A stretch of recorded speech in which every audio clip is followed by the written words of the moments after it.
ફ્રીમાં ગેસ મળે છે? તમને જે ગેસ ઉપર જે સબસિડી આપવામાં આવતી હતી એ પણ તમારાથી લઈ લીધી, ખબર ને? ઓછા ભાવે સિલિન્ડર. તો હવે ઘરમાં ઝઘડા થાય?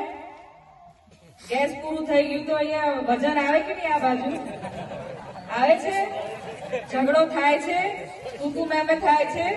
તો જો એક ગેસ સિલિન્ડર ને ઘરમાં ઝઘડા કાઢી દીધા. પણ આ સરકારને કોઈ પડેલી નથી. કેમ? કેમ કે એમના ગજવા ભરાય છે. જે આપણા આદિવાસીઓ માટે જે ગ્રાન્ટો આવે છે એ ગ્રાન્ટોનો દુરુપયોગ થાય છે. એ જે આપણા કલ્યાણ માટે કે સમાજ માટે કે ગામ માટે જે વાપરવાનું હોય વ્યવસ્થિત રીતે એ વપરાતું નથી મળ્યું.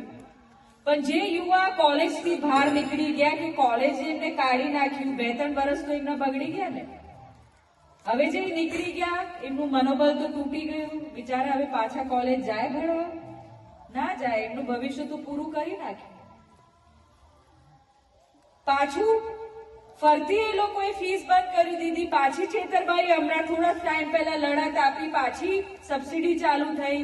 તો જે નસીબદાર હતા એમને સબસિડી મળી, પણ જે કોલેજથી બહાર નીકળી ગયા એમનું ભવિષ્ય આ સરકારે ખતમ કરી દીધું. હવે આ ભવિષ્ય ખતમ કરી દીધું. કેવી રીતે? હવે નોકરી મળે? ભણવાનું પૂરું ના થાય એના પહેલા નોકરી મળે? નોકરી પણ નહીં મળે ને. સરકારી નોકરી તો દૂરની વાત, હવે તો સપનો થઈ ગયો છે સરકારી નોકરી. ખાનગી નોકરીમાં પણ હવે આખું ભણતર માંગે છે. કેટલા કાગળો માંગે છે, સર્ટિફિકેટ માંગે છે. બહેનો, યુવાઓ માંગે છે ને.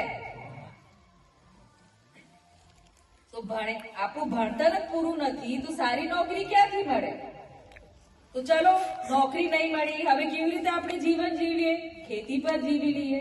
ભગવાને જમીન આપી છે, ખેતી કરીને જીવી લઈએ. પણ એમાં પણ આ સરકાર ધ્યાન નથી આપતી.